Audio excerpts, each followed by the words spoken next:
Melina e Angelica, ma cosa portate di buono? Portiamo l'arancini con le castagne. Questi sono realizzati quindi con le castagne. Con le castagne. Hanno messo le castagne e dello speck. Qui cosa troviamo come ingredienti? Nocciola tostata, albume e zucchero. Basta. Allora non resta altro che vedere come sono questi arancini speciali con le castagne. Ne apriamo uno? Sì, lo apriamo, facciamo vedere l'interno.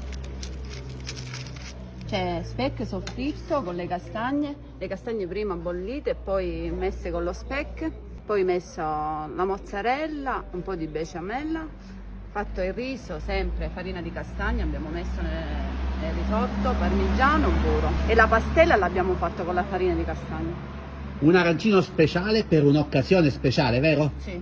Quando potremo gustare questi arancini? Sabato e domenica A San Salvatore a di San Pitania. Salvatore di Pitania. Per la saga della castagna. Della castagna. Ma Viene- troveremo anche tante altre delizie, anche tanti dolci, anche con le nocciole del territorio. Del territorio troveremo biscottina S, troveremo il croccantino, che è la pasta reale e altri dolcetti.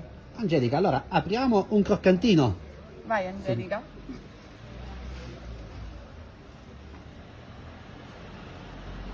Che bontà!